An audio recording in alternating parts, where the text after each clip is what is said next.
Okay, so this time you've given us some pretty interesting stuff, uh, like a peek into a DJ product, and then this whole discussion amongst DJs about like Yeah. what software everybody's using Mm-hmm. and why and what they like and what they don't like. Yeah. And we've got like an intro to this DJ Roundtable show with Buddy Mueller Okay. and an actual recording of one of their sessions. Interesting. So our mission is to cut through all that and Okay. bring you Yeah. the most interesting insights and, Sure. really cover a brand new piece of DJ tech Okay. and get a real sense of kind of what the software buzz is in the DJ world right now. Yeah. You know what's fascinating right off the bat is this kind of like juxtaposition we've got going on here, Yeah. right? We've got this brand new physical product, Yeah. which is designed to solve specific problems, Yeah. sitting right alongside, Yeah. the much more dynamic and opinion-driven world of software. Right. It's like looking at the tangible tools of a trade next to the ever-evolving strategies and philosophies behind how that trade is actually executed. Yeah. And we're starting with that tangible tool, Okay. a new compact DJ system. All right. And this was the first thing they talked about Okay. on the DJ Roundtable recording, Gotcha. with Buddy interviewing this DJ named Joe, Mm-hmm. who this has been a DJ for 47 years. Wow. 47 years. That's not just experience. Yeah. That's like a living history Right. of DJ technology and technique. That's incredible. I mean, if anybody knows what works and what doesn't, it's somebody with that kind of track record. Absolutely. So Joe has come up with something that he calls the audiovisual theta. Okay. And this isn't just like another controller. Mm-hmm. He's designed it to be this incredibly versatile, Oh, wow. all-in-one compact unit Okay. for a whole range of situations. Interesting. He talked about using it for remote DJ setups. Okay. Imagine having like a smaller self-contained system, Yeah, like in a separate room. It could be a crucial backup system, of course. of course. But then he also talked about Okay. its potential for like small bar musicians, Uh-huh. even karaoke events, which I thought was kind of a neat angle. Yeah. AV for corporate gigs, Hmm. and even for ceremony setups. Wow. So essentially what Joe is betting on Mm-hmm. is that idea that like modern event DJs Yeah. need a single reliable hub Right. that can handle audio, video, and even basic lighting, Okay. all to streamline their gigs Mm-hmm. and enhance their professional image. That's really smart. The sheer variety of applications he's listing Right. really speaks to that deep understanding of the diverse needs of people working in events. Right. And the fact that he specifically designed it as a backup system Right. highlights a core concern for any professional, right? Yeah, reliability. Reliability. Absolutely. And then check out some of the stuff it does. Okay. Like it can control lighting using DMX. Mm, Now, for anybody not familiar, DMX is kind of the standard language for controlling professional stage lighting. okay. So this unit can directly talk to those systems Gotcha. without needing any extra gear. That makes sense. It also streams video to platforms like Twitch, Facebook Live, and Zoom. Oh, wow. But maybe most impressive is like the wireless audio and video transmission Okay. with a range of about 200 feet. That's impressive. Think about the possibilities for setting up remote speakers or screens All right. without a tangle of cables. Yeah, and this newer wireless standard, too, Right. offers significantly higher bandwidth and lower latency, Yeah. which is crucial for reliable real-time audio and video Mm-hmm. in those potentially crowded environments where Yeah. older Wi-Fi might struggle. Absolutely. That wireless transmission is huge, Right. especially for mobile DJs. Yeah. Less setup time, fewer cables to trip over, Yep. fewer potential points of failure, Great. major wins all around, Yep. and integrating that DMX control directly into the unit. That simplifies things considerably for DJs Yeah. who want to add like a visual element Yeah. to their performance. Absolutely. And when you look inside, Okay, it's built to hold like a 12.9-inch iPad Pro okay, and a Yamaha mixer. gotcha. But Joe mentioned that because it's made of aluminum Mm-hmm.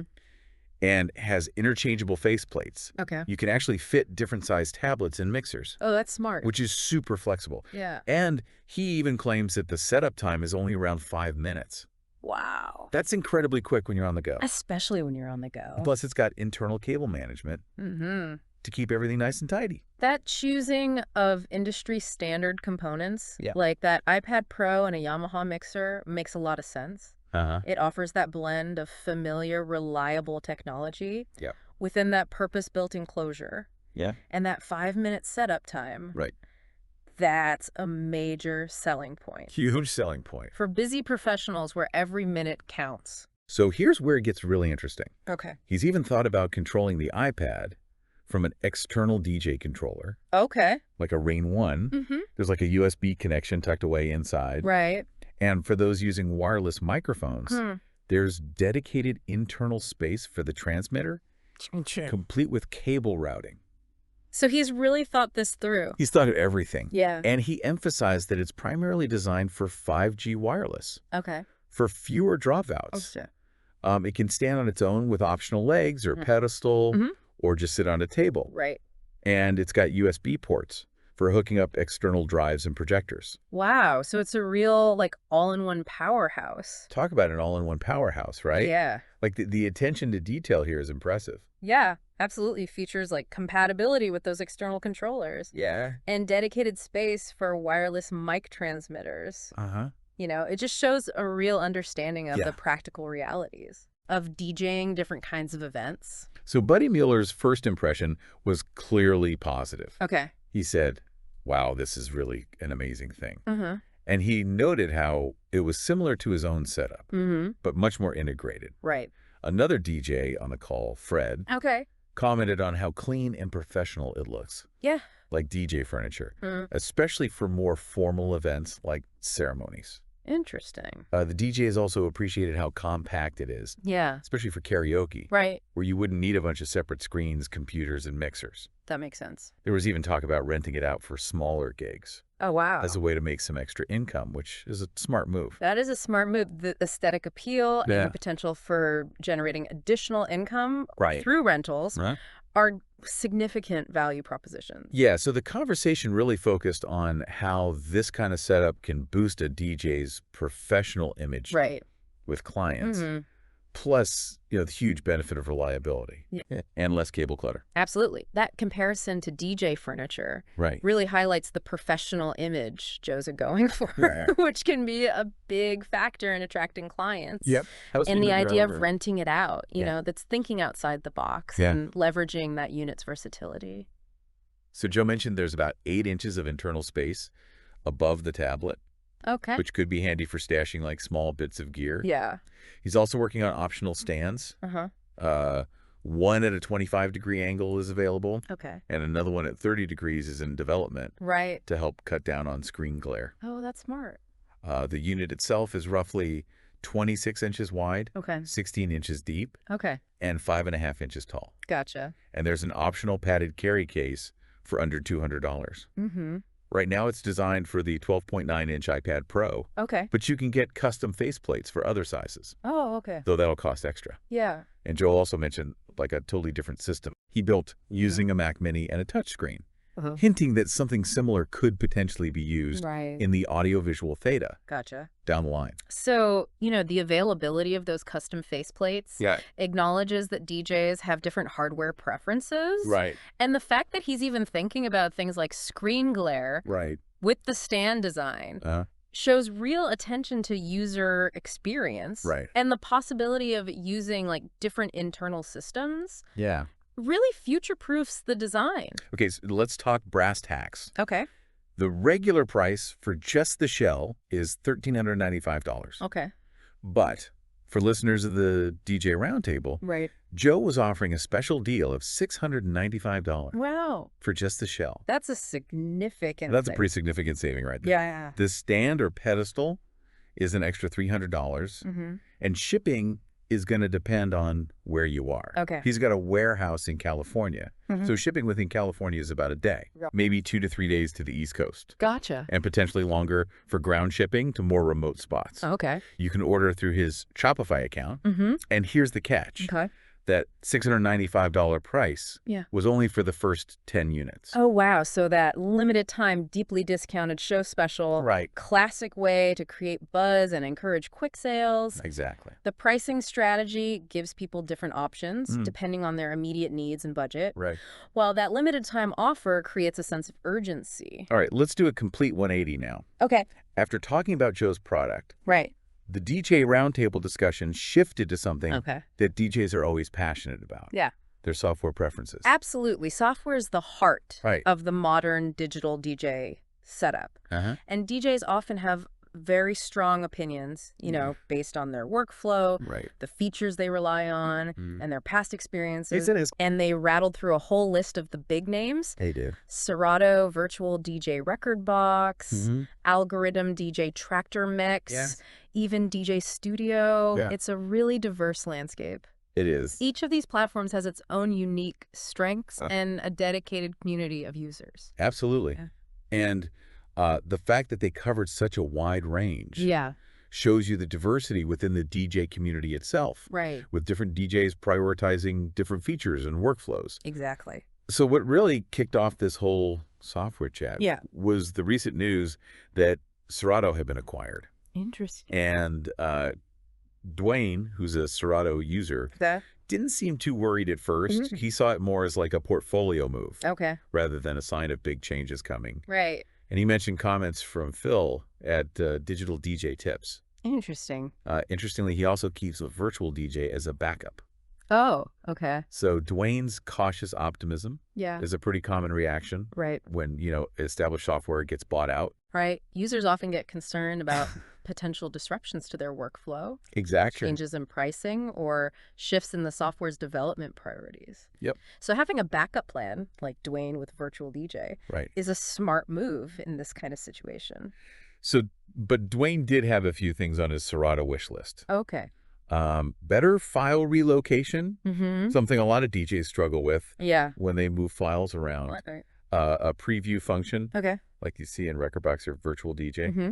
and song suggestions, similar to Virtual DJs, like Ask the DJ feature. Interesting. So these requests point to areas Yeah. where Serato users feel that the software could improve Right. by borrowing those popular features Yeah. from its competitors. Right. File relocation issues can be a real headache. Yeah, they can be a real pain. Yeah, So that's definitely like a key area. absolutely. Those are all practical features Yeah. that would improve user experience. Yeah. File relocation in particular is like a fundamental aspect of digital library management. Absolutely. Yeah. So Dwayne's main reason for sticking with Serato Mhm.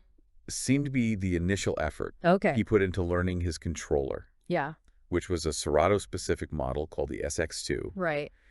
and just his overall established workflow. Yeah, He compared it to the hassle of switching from a PC to a Mac. right. Once you're comfortable, it's tough to make a change, Yeah. even if there might be some advantages to switching. Yeah, that concept of like workflow inertia Right. is a really powerful force when it comes to software preference. Absolutely. Once a DJ has invested time in learning a platform, Right. building their music library and workflow around it, Yeah. switching can feel like a huge undertaking. It can be like a huge undertaking. And now Joe, Okay. the guy behind the audiovisual theta, Right. who used to be a virtual DJ user, Yeah. but now prefers algorithm DJ, Okay. had more concerns about the Serato acquisition. He's Interesting. worried about potential price increases Mm-hmm. or the move to mandatory subscriptions, Right. especially since Serato has historically charged extra Yeah. for add-on plugins. Right. He also mentioned the pain of trying to move his Murik database Mm. from one platform to another. Yeah. He thinks algorithm DJ is innovative and a better value, Okay.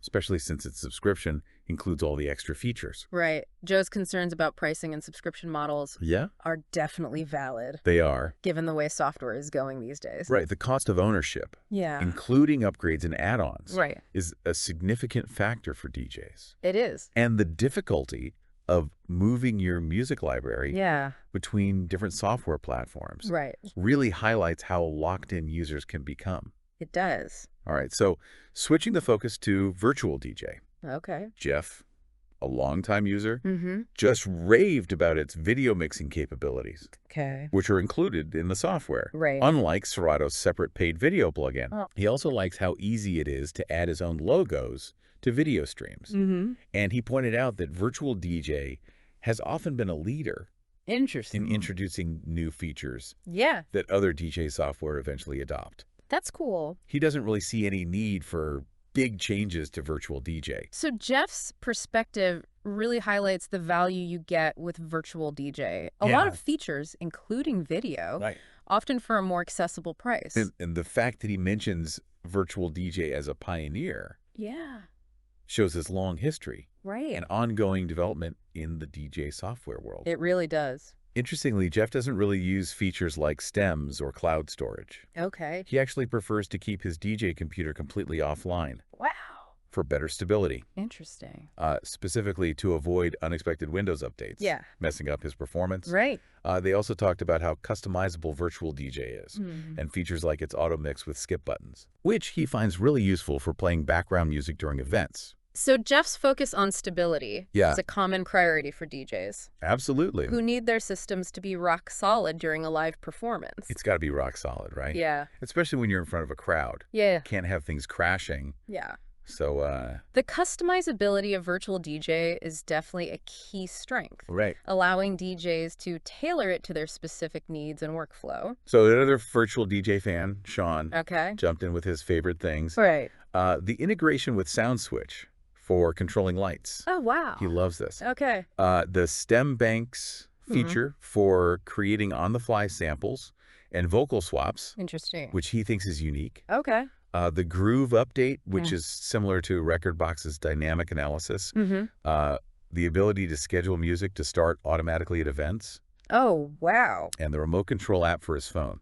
So Sean's enthusiasm for those more advanced features really shows how virtual DJ is continuing to innovate. Yeah, and You know, for those unfamiliar, stems are essentially isolated instrumental or vocal tracks within a song, allowing DJs to creatively remix and manipulate parts of a tune live. right. Features like integrated lighting control Yeah, and stem separation are becoming increasingly important Yeah. for DJs who want to offer like a more dynamic and creative performance. so Brenly, who uses Rekordbox, Okay.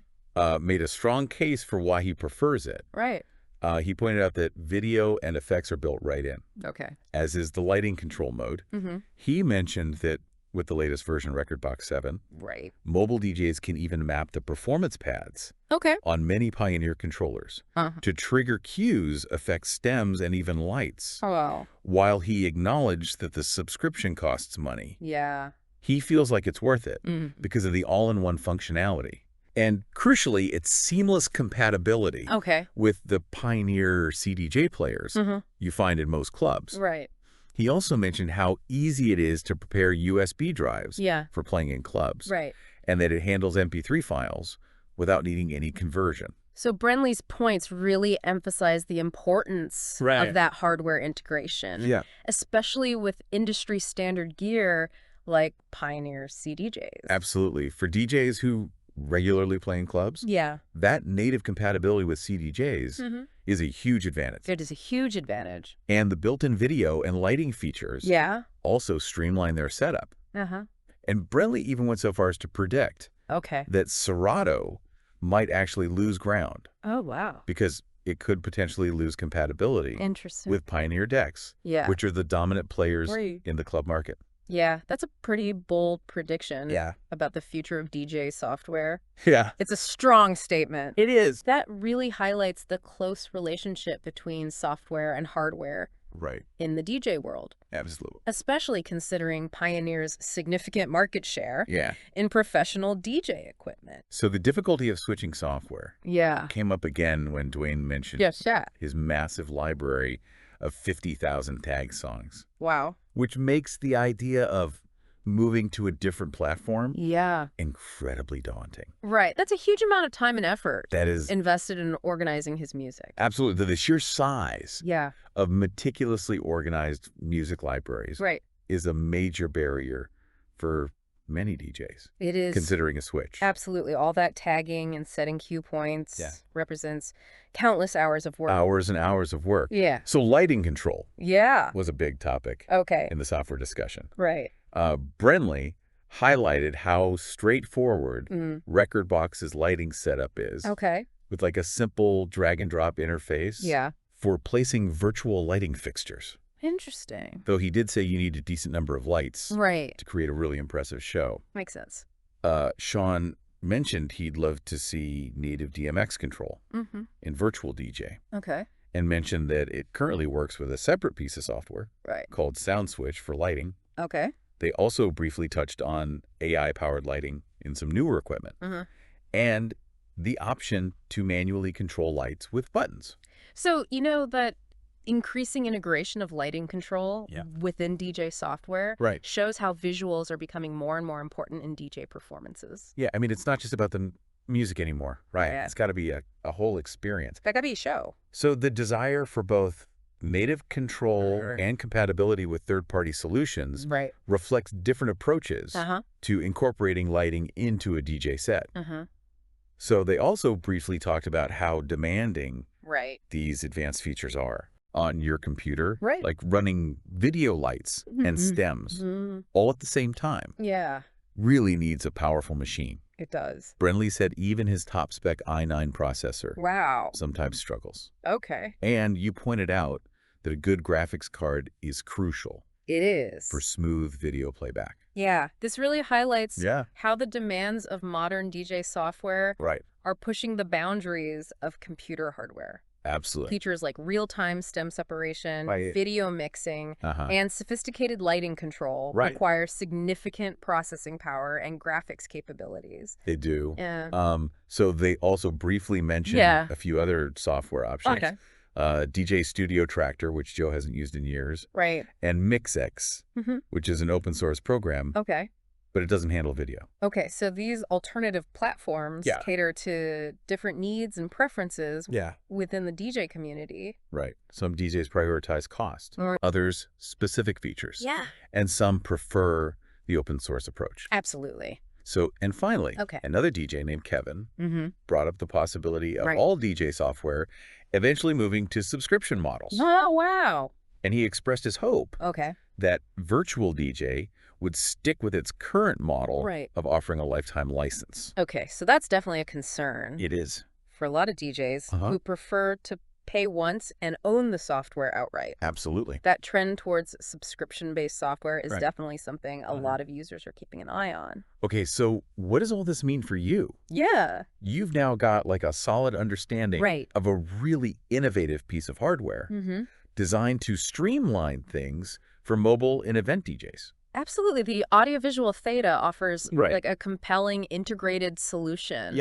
that tackles many of the practical challenges that mobile DJs and event professionals face. Right. Plus, you've heard a pretty passionate discussion amongst DJs about the software they use, what they love, what they wish for, and what they're concerned about with the Serato acquisition and like the general direction of DJ technology. It's absolutely. And the software conversation really highlights a landscape where, you know, personal workflow, specific feature sets, and hardware compatibility drive strong user loyalty and often heated debates. So for you as the learner, the audiovisual theta seems particularly interesting because of its quick setup, its ability to handle different types of events.